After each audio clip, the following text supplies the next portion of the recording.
ये जो video tutorial है इसमें हम लोग एक्सेल की कंडीशनल फॉर्मेटिंग का एक और ऑप्शन समझेंगे जो कि है डेटा बार्स और कलर स्केल। तो अगर आपके पास जो है वो कोई भी डाटा मौजूद है और आप उसके अंदर नंबर्स को जो है कंडीशनल फॉर्मेट करना चाहते हैं, उसमें डेटा बार्स और कलर स्केल ऐड करना चाहते हैं, तो ये ट्यूटोरियल आपके लिए। तो सबसे पहले हम ये समझ लेते हैं कि डेटा बार क्या होता है। ठीक है, डेटा बार जो है वो अगर आपके पास न्यूमेरिकल डाटा मौजूद है, ठीक है, और आप उसका जो है वो ग्राफ की शक्ल में शो करना चाहते हैं सेल के अंदर ही, ठीक है, बार की शेप में, तो आप जो है वहाँ पे डेटा बार का ऑप्शन यूज़ करेंगे। ठीक है, ये आप देख सकते हैं कंडीशनल फॉर्मेटिंग में इस तरीके से जाके आपके पास दो ऑप्शन मौजूद होते हैं।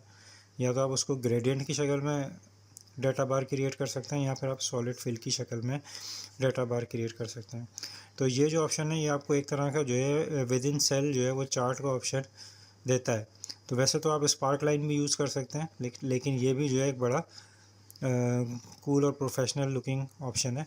तो सबसे पहले हम इसको एक बार अप्लाई करके देख लेते हैं। यहाँ पे आपने डेटा सेलेक्ट किया, उसके बाद कंडीशनल फॉर्मेटिंग में जाएंगे, डेटा बार्स में जाएंगे, और अब आप इस तरीके से देख सकते हैं ये ग्रेडियंट फिल जो है, ठीक है, इसको जब आप जैसे जैसे सेलेक्ट करेंगे ये न्यूमेरिकल वैल्यू के करस्पॉन्डिंग जो है वो आपको बार्स प्रोड्यूस करता रहेगा। तो इसी रेफरेंस से ये डेटा बार कहलाता है।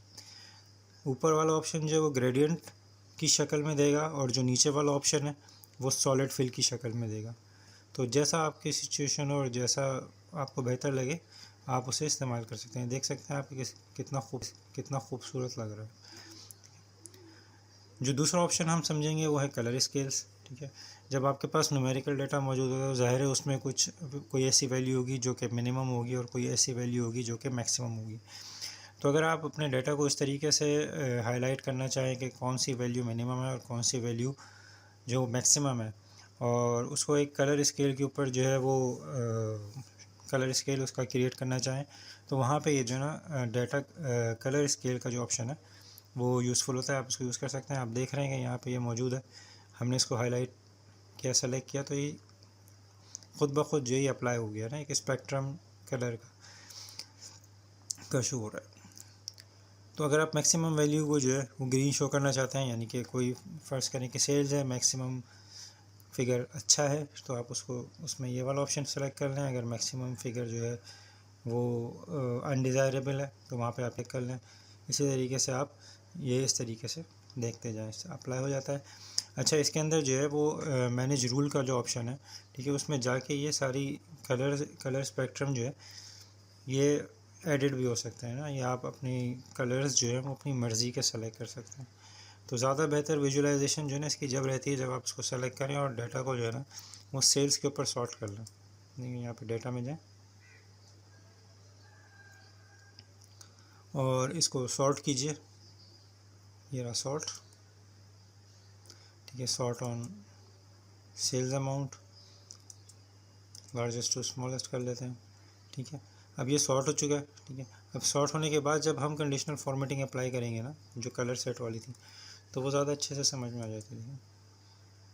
ये देखें, अब ये रेड से ग्रीन की तरफ मूव हो रहा है। ठीक है, ये देखें, नीचे रेड था, ऊपर ग्रीन, अब नीचे ग्रीन है, ऊपर रेड है। अगर आपके पास जो है वो मैक्सिमम वैल्यू अनडिज़ायरेबल है, ठीक है, तो आप ये यूज़ कर सकते हैं। इसी तरीके से अगर आपको सिर्फ एक ही उसमें चाहिए, एक ही कलर में, तो ये अब ये कलर जो ग्रीन है आप इसको चेंज कर सकते हैं। ठीक है, कंडीशनल फॉर्मेटिंग के ऊपर जाएं, आप यहाँ पे मैनेज रूल्स में जाएं। ठीक है, तो ये जो है आप इसको एडिट कर सकते हैं। यहाँ पे आके देखें, जो मिनिमम वैल्यू है वो वाइट है, मैक्सिमम वैल्यू ग्रीन है। हम ग्रीन के बजाय कुछ और ले लेते हैं, ब्लू ले लेते हैं। ओके, अप्लाई, ओके, तो देखें इस तरीके से चेंज हो गया। तो अब जैसी आपकी रिपोर्ट की रिक्वायरमेंट हो, जैसा आपका जो है वो बाज़ औक़ात ब्रांड कलर के हिसाब से भी ग्राफिक्स जो है ना सेट किए जाते हैं, तो जैसा आपको जो है वो सिचुएशन हो उसमें आप ये यूज़ कर सकते हैं। तो स्टूडेंट्स, ये जो एक छोटा सा क्विज़ है, चूँकि आपने एक चीज़ सीख ली है, ठीक है, कि कंडीशनल फॉर्मेटिंग किस तरह से की जाती है, उसमें डाटा बार्स और जो है वो कलर स्केल्स किस तरह यूज़ किए जा सकते हैं। तो ये जो है इसमें आप जो है मैं आपको कहूँगा कि आपने इस फाइल को डाउनलोड कीजिए और अपने पीसी पे खोल के जो है इसको ओपन कीजिए और यहाँ पे सबसे पहले तो डेटा बार सेट करें, ठीक है। और फिर उसके बाद जो है इसको सॉर्ट करके जो कलर स्केल है वो अप्लाई करके देखें कि किस तरीके से डेटा बिहेव कर रहा है। तो ये आपके लिए एक एक्सरसाइज है। फ़ाइल जो है वो अवेलेबल है, आप डाउनलोड कर लीजिए, ठीक है। और प्रैक्टिस करके बताएं कि ये ट्यूटोरियल कैसा रहा। Thank you so